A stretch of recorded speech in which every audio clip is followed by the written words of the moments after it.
¿Cómo comprender la relación entre la mente y el cuerpo? Módulo 22. Hablemos ahora de la relación entre la mente y el cuerpo en la salud, de la medicina psicosomática, de la psique, la mente, del soma, el cuerpo, y de cómo la psique, la mente, produce un efecto sobre la salud física. Ya en 1920 un médico escribió un artículo muy controvertido en el que sugería que hasta el 20% de los trastornos físicos se debían a trastornos mentales o a la desdicha, a causas mentales. En la década de los 30, los médicos volvieron a escribir diciendo que hasta el 30% de nuestra mala salud está en la mente o está relacionada con la mente. En la década de los 40, alguien escribió que este porcentaje representaba el 40%, y en la década de los 50 se aumentó al 50%. Los profesionales médicos tradicionales se oponían enérgicamente a cada aumento. En la década de los 60 subió al 60%, en la de los 70 al 70%. Hoy en día, prácticamente ningún médico se opone a la estadística que dice que al menos el 80% de los trastornos de salud que ustedes y yo padecemos en el transcurso de nuestras vidas se deben a motivos psicológicos. La psique, la mente, hace enfermar a parte del cuerpo. De hecho, muchos médicos, profesionales de la medicina, psicólogos, psiquiatras y enfermeras que han seguido mis cursos han dicho que probablemente se aproxima más al 90, quizás al 95% de todos los males que nos aquejan. Los resfriados, las gripes, las enfermedades de la piel, los ataques al corazón, las enfermedades del riñón, la artritis, las embolias, incluso el cáncer, tienen un origen psicológico. De modo que hoy quiero hablar del estrés y de la tensión nerviosa. Quiero hablar, en esta sesión, de lo que existe en nuestra mente que crea en nuestros cuerpos la situación que nos hace enfermar. Sabemos, porque hemos hablado del tema antes y muchas veces, que, en cierto modo, decidimos enfermar. El doctor Carl Simonton, que trabajó durante muchos años en Fort Worth, Texas, escribió un libro estupendo llamado Getting Well Again, ponerse bueno otra vez, y escribió artículos excelentes sobre los aspectos de la enfermedad correspondientes a actitudes. Y averiguó que es interesante observar que la gente parece decidir enfermarse para hacer frente a una situación en la vida que les resulta desagradable, y cuanto más seria sea la situación, más seria será la enfermedad. Por ejemplo, si no se sentían valorados en el trabajo, les daba un resfriado. Si les parecía que les explotaban, les daba la gripe. Si les parecía que su matrimonio o su relación o toda su vida profesional era un desastre y no querían hacer frente a este hecho, les daban cosas tan graves como enfermedades cardíacas, embolias e incluso cáncer. También averiguó que la gente decide ponerse buena, además de decidir enfermar, y que en cuanto una persona decide ponerse buena, todas las posibilidades de la medicina moderna y todas las posibilidades del sistema inmunológico del cuerpo empiezan a funcionar para hacer que se pongan buenos. ¿Qué son el estrés y la tensión nerviosa? Hablemos del estrés y la tensión. Cuando hablamos del estrés y la tensión sabemos que son manifestaciones de algo que va mal en nuestra visión del mundo. El estrés y la tensión son manifestaciones externas de nuestra insatisfacción con algún aspecto de nuestras vidas. Cuando sentimos dolor físico, cuando tocamos un fogón caliente y sentimos dolor físico, la sensación de dolor se produce para avisarnos de que estamos haciendo algo que es físicamente dañino para nosotros. El estrés y la tensión nerviosa se producen para avisarnos de que estamos haciendo algo que es mentalmente dañino para nosotros y que, a no ser que hagamos frente a la situación, con el tiempo nuestra mente hará que el cuerpo enferme. Y que la enfermedad es nuestro modo de evitar hacer frente a la situación. Podemos ponernos tan enfermos que lleguemos incluso a morir. Por lo que concierne al estrés y la tensión nerviosa, existe todo un nuevo campo de medicina en la actualidad que se llama psicoinmunología o psiconeuroinmunología, que trata del efecto que produce la mente, debilitando o reforzando el sistema inmunológico. Se ha averiguado que las emociones negativas, el estrés, la tensión nerviosa, la ansiedad, la rabia, cualquier tipo de frustración, deprimen el sistema inmunológico. Reducen la producción de anticuerpos y nos dejan desprotegidos ante todo tipo de enfermedades físicas, tales como resfriados y gripes y otras cosas. Una persona con una actitud positiva, optimista, alegre, entusiasta, con un elevado amor propio, suele ser una persona con resistencia ante casi cualquier enfermedad normal. Pero una persona con una actitud negativa, deprimida, pesimista, que no se aprecia, cínica, si lo prefieren, con un bajo nivel de amor propio, es una persona cuya producción de anticuerpos es cada vez más reducida, de modo que a veces siempre están enfermos. Y uno puede ver que las personas negativas a menudo están enfermas. El punto clave en cuanto al estrés y la tensión nerviosa es el siguiente: que el estrés y la tensión vienen de dentro, no de fuera. No existe una situación tensa, solo una reacción tensa. Solamente una reacción tensa. Por ejemplo, dos personas se enfrentan con una situación. Ya hemos utilizado el ejemplo del conductor en un atasco. Dos personas se enfrentan con una misma situación. Una se enfada, la otra no pierde la tranquilidad. O la misma persona se enfrenta con la misma situación en 2 días distintos. Un día reacciona de una manera y se enfada. Al día siguiente reacciona positivamente y no se enfada en absoluto. La clave está en la reacción. El estrés no está ahí fuera. El estrés y la tensión nerviosa vienen de aquí dentro. Son nuestra forma de pensar y de reaccionar ante nuestro mundo, y no el mundo en sí. Alguien escribió que hay 3 fuentes principales de estrés. Y si vemos así el cuerpo humano, Las tres fuentes principales de estrés son lo que podría haber sido. ¿Recuerdan que hemos dicho que la gente se preocupa por el pasado? Lo que podría haber sucedido es una fuente importante de estrés. Pensamos incesantemente en cómo algo podría haber sido distinto. Y en el presente pensamos en lo que deberíamos hacer, lo que no deberíamos hacer, y pensamos en términos de deber hacer o tener que hacer. En cuanto al futuro pensamos en lo que podría suceder. Y estas tres cosas, lo que podría haber pasado, lo que debería ser en contraposición con lo que es y lo que podría suceder, son tres fuentes importantes de estrés en nuestras vidas. Pero siempre es nuestro modo de pensar sobre nuestro pasado, nuestro modo de pensar sobre el futuro, nuestro modo de pensar sobre el presente, en relación con la realidad, lo que produce el estrés, no el estrés en sí. Sabemos que puede decidir no ponerse enfermo. Yo he dicho esto a muchas personas en mis cursos, que uno puede decidir no volver a resfriarse nunca. Todo el mundo decide resfriarse o no resfriarse. Y lo que digo es que hay ciertas personas que se ponen muy tensas. ¿Por qué? Pues he aquí un ejemplo perfecto. ¿Por qué no se resfrían nunca las madres jóvenes? Porque las madres de niños pequeños nunca se resfrían, nunca se ponen enfermas. Porque no tienen tiempo. Si toman la decisión mental, no tengo tiempo. Son tan grandes mis responsabilidades en cuanto al cuidado de estos niños que no puedo permitirme ponerme enferma, no se pondrán enfermas.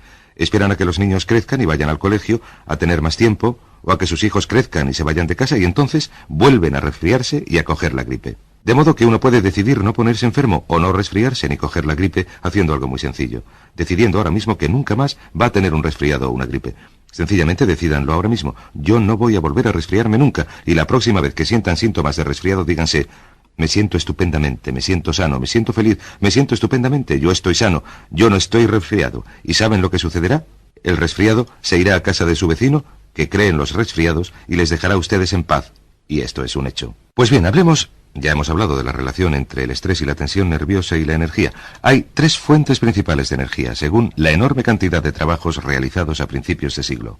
La primera fuente de energía es la comida. El tipo de alimentos que comemos y nuestro modo de comerlos, de combinarlos, y las vitaminas, los minerales, etc.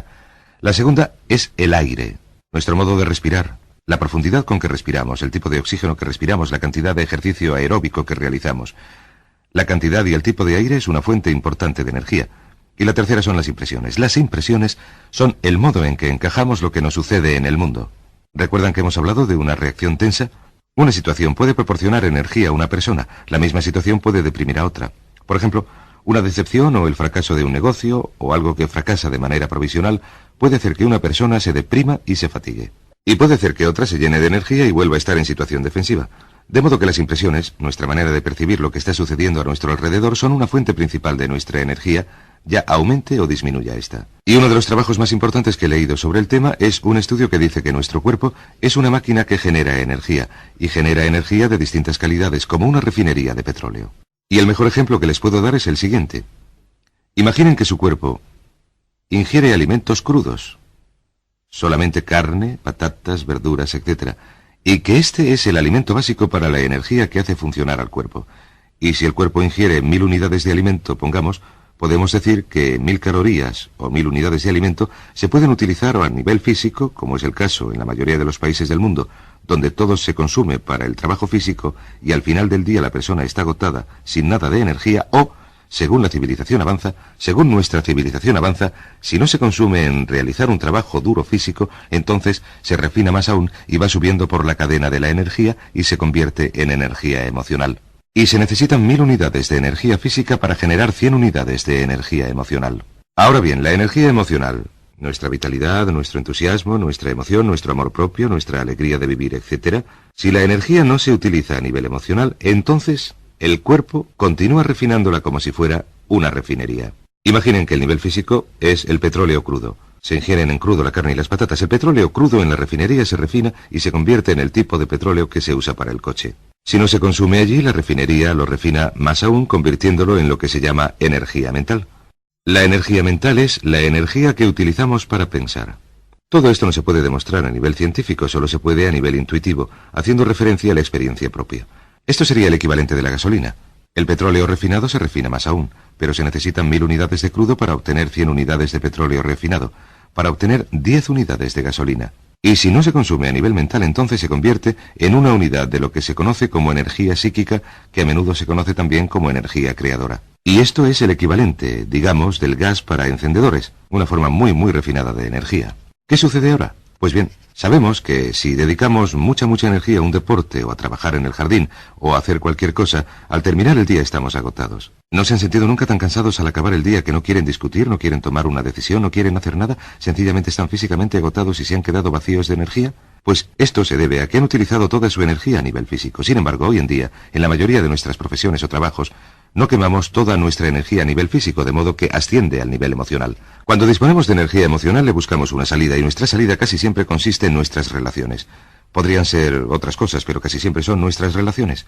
Averiguamos algo interesante, y es que las emociones positivas, si es que nuestras emociones lo son, el entusiasmo, la alegría, la felicidad, la emoción, que quemamos muy poco de esta energía y la energía se refina convirtiéndose en energía mental. Si nuestro mundo mental es positivo, si nos dedicamos a proyectos positivos, nos dedicamos a proyectos interesantes que constituyen un reto para nosotros, desarrollamos esta energía que, una vez más, siendo positiva, avanza y se convierte en energía psíquica. Y la energía psíquica es la energía de la creación que nos hace tener ideas e inspiraciones y entusiasmo y nos hace estar motivados, etc. Sin embargo, el mayor problema, y esta es la clave, es que la mayoría de la gente quema su energía a este nivel, al nivel emocional. No la utilizan a nivel físico porque no trabajan lo suficiente, pero a nivel emocional la agotan toda, de modo que les queda muy poca energía a nivel mental y casi nada a nivel psíquico. Y como ya hemos dicho, somos una mente dentro de un cuerpo que la transporta. Todo lo que ustedes son o serán jamás será un resultado del modo en que utilicen su mente. Si toda su energía se quema a nivel emocional por medio de la negatividad, el miedo, la ansiedad, el estrés, la tensión nerviosa, la ira, lo que sea, si toda se quema a nivel emocional, no tendrán nada de lo que se conoce como formas superiores de energía con las que construir una vida estupenda, con las que construir una vida maravillosa para dedicarse a actividades felices y gozosas, para ser creadores, para hallar soluciones, para establecer metas, para creer en ustedes mismos y así sucesivamente. El motivo por el que menos del 5% de la población desarrolla plenamente sus posibilidades en cualquier generación se debe a que la mayoría se preocupa al 100% de lo que se conoce como la expresión de emociones negativas, y esta es la clave. La expresión de las emociones negativas es la que quema toda nuestra energía a niveles inferiores. De modo que a niveles superiores no disponemos de ninguna energía con la que desarrollar nuestras posibilidades. Ya hemos dicho que una actitud mental positiva es esencial para el éxito, que el 85% de lo que nos sucede va a estar determinado por las actitudes, que el 85% de nuestro éxito está enlazado con la calidad de nuestras acciones internas y de nuestras relaciones con los demás. En otras palabras, el 85% de su éxito en la vida está relacionado con las emociones positivas. Sin embargo, si queman toda su energía emocional a este nivel, en la expresión de emociones negativas, hablando con los demás o con ustedes mismos de cosas negativas, pensando en cosas negativas, comentando cosas negativas, criticando, condenando, quejándose, etc. Si hacen esto, lo que sucede es que no les queda energía para subir hasta aquí. Y aquí es donde está la gran alegría, la gran felicidad, el gran éxito en la vida. De modo que, ¿cuál es la solución? La solución para unos niveles elevados de energía, felicidad, paz interior, relaciones amorosas, longevidad, es eliminar la expresión de las emociones negativas. Eliminen la expresión de las emociones negativas. Esta es una de las lecciones más importantes que he aprendido en todos mis años y decenas de miles de horas de estudio. Eliminar la expresión de las emociones negativas. Este es el punto de partida para todo crecimiento personal. De hecho, antes dijimos, al hablar de la psicología de la responsabilidad, que la eliminación de las emociones negativas es obligatoria, no optativa. La eliminación de la expresión de emociones negativas es el punto de partida para aniquilarlas. Si no expresan emociones negativas, si no las discuten, si no se involucran en una conversación negativa o en pensamientos negativos, lo que sucede es que mueren. Debido a la ley de la concentración, si no se centran en una emoción negativa en un periodo de tiempo, ésta pierde su fuerza y su efecto y muere para usted. Toda la energía negativa que se hubiera agotado en pensar en ella está a su disposición para hacer cosas productivas. Sabemos, y hablaremos de esto más adelante, que un ataque de ira, 5 minutos de ira incontrolada, pueden agotar la energía emocional de un día en 5 minutos. A esto se debe que la gente que siempre está enfadada rara vez produzca algo constructivo. De modo que empezamos por eliminar la expresión de las emociones negativas. ¿Y cómo lo logramos? Utilizamos algunas de las leyes que conocemos. La primera, y naturalmente la más importante, es la ley de la sustitución. La ley de la sustitución significa que encontramos otras cosas que decir. Recuerden, la mente no es un vacío, nos concentramos. Utilizamos la autodisciplina para llevar nuestra mente a algo positivo y centrar nuestra mente en algo positivo. Es como cambiar la dirección de una luz. Al centrar nuestra mente en algo positivo, no podemos pensar al mismo tiempo en lo que nos preocupa. También sabemos que si nos ocupamos en hacer algo constructivo, la acción en sí, puesto que requiere nuestra participación mental y física, elimina la emoción negativa. No estamos hablando de reprimir. Hay gente que dice que se deberían reprimir estas emociones. ¿Se deberían reprimir? Quiero decir, si uno se siente así, ¿debería hacerlas desaparecer bajo la superficie? En absoluto. Hay motivos para no expresarlas. Hay motivos para no ser negativos en principio. Hay motivos para no expresar emociones negativas. Ahora bien, ¿cuáles son algunos de estos motivos? Algunos de los más sencillos son, soy responsable. Cuando uno dice soy responsable, resulta muy difícil culpar a los demás. Recuerden que hemos dicho que casi todas nuestras emociones negativas surgen de nuestra tendencia a culpar a alguien o algo de algún aspecto de nuestras vidas que no nos satisface. Cuando uno dice yo soy responsable, soy responsable, soy responsable, soy responsable, cuando lo repetimos una y otra vez, nuestra tendencia a ser negativos disminuye. Nuestra tendencia a ser positivos aumenta. Cuanto más utilicemos la ley de la sustitución diciendo yo soy responsable, más se debilitan nuestras emociones negativas. Y con el tiempo, se puede llegar a un punto en el que las emociones negativas ejercen una influencia minúscula o menor sobre nuestra vida. Es como si tuviéramos algo entre un 0% de emociones negativas y un 100% de emociones negativas. De hecho, una de las características de una personalidad sana es que se corresponde a una persona que está a este extremo de la escala. Ahora bien, todos estamos en algún punto de esta escala, moviéndonos en una u otra dirección. La pregunta que debemos hacernos es ¿qué porcentaje de nuestra conversación con nosotros mismos, qué porcentaje de nuestra conversación con los demás, qué porcentaje de nuestros pensamientos son negativos y destructivos y desvalorizadores? ¿Qué porcentaje son positivos, constructivos, edificantes? Y nuestro objetivo consiste en recordar que todo cuenta.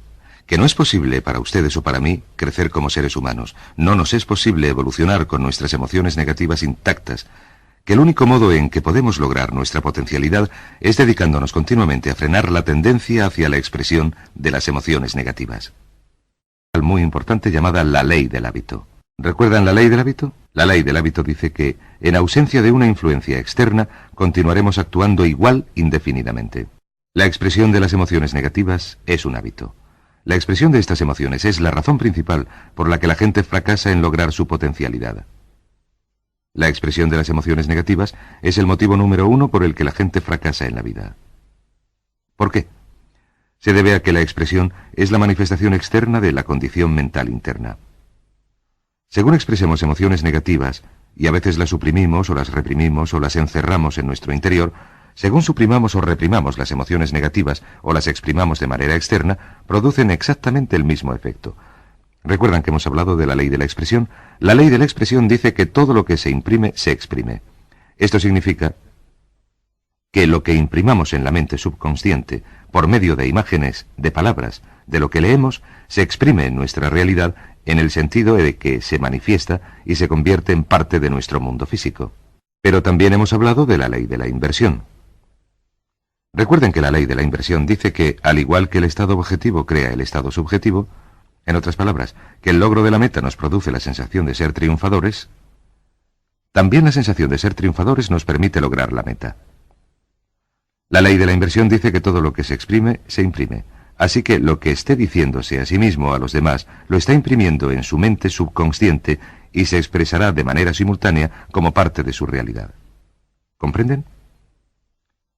Yo he dedicado como 1000 horas a estudiar este asunto para comprenderlo bien, y he mirado a mi alrededor, y he viajado por todo el mundo, he mirado a mi alrededor y he observado a la gente que es infeliz y lucha y no triunfa, y he intentado averiguar a qué se debía. Y finalmente he llegado a darme cuenta, por medio de esta lectura, de que esta era la respuesta. Que la mayoría de la gente dedica la mayor parte de su tiempo a la expresión de emociones negativas, pensamientos negativos, ideas negativas, opiniones negativas, críticas negativas, desvalorizaciones.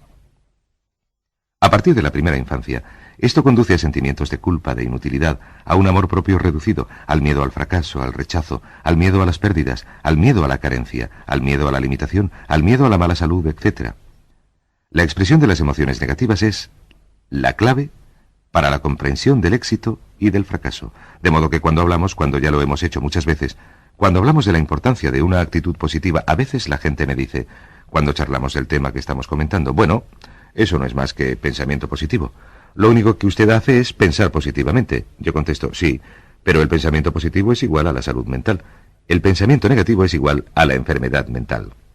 Cuando hablábamos de reprogramar la mente para el éxito, hablábamos de programas informáticos para el cerebro. Hablábamos de la importancia del grupo de referencia.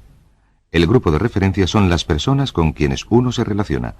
Si uno se relaciona con personas que de manera habitual expresan emociones negativas, es igual que si se relacionara con personas que padecen enfermedades contagiosas. Y una enfermedad transmisible es igual a logros insuficientes y a fracaso en la vida. El 95% de todo lo que decimos y hacemos y pensamos está determinado por las influencias externas, por el poder de sugestión a nuestro alrededor, y podemos elegir. Saben que tienen la capacidad de hacer algo grande, de hacer algo maravilloso con su vida. Saben que tienen la capacidad de hacer mucho más de lo que han hecho nunca. Saben que tienen capacidad para ganar más, para ser más felices, para lograr más, para obtener más serenidad y satisfacción de la vida de las que nunca han tenido. Si no saben esto en este punto del curso, entonces es que no me he sabido explicar bien. La clave es esta. Deben considerar su vida en términos de lo positivo frente a lo negativo. Deben considerar su vida en términos de que todo cuenta. Deben considerar su vida en términos de todas las influencias que dejan pasar a su entorno sugestivo. Deben mirar su vida en términos de la gente. Deben mirar su vida en términos de programas de televisión. Los programas de televisión, la persona media ve entre 3 y 5 asesinatos, violaciones o ataques violentos cada noche en la televisión. El adulto medio ha visto más de 20.000 muertes violentas en la televisión cuando llega a la edad adulta, si han visto la televisión desde la infancia. ¿Produce esto un efecto sobre sus vidas? ¿Produce un efecto sobre su actitud? ¿Produce un efecto sobre su éxito? La ley de la correspondencia dice que cada persona tiene en su interior un programa mental o un equivalente mental, y todo en su mundo externo será consecuente, estará exactamente armonizado con ese equivalente mental. Si desean convertir su realidad externa en algo positivo, maravilloso, feliz, interesante, el punto de partida para lograrlo es la eliminación de las influencias negativas, la eliminación de la expresión de emociones negativas, el alejamiento de las personas negativas, de los libros negativos, las revistas negativas, los programas de televisión negativos y centrar la mente solo en lo que quiere ser y tener y hacer. Este es el punto de partida para la salud mental, la salud física y para todo éxito y felicidad en la vida.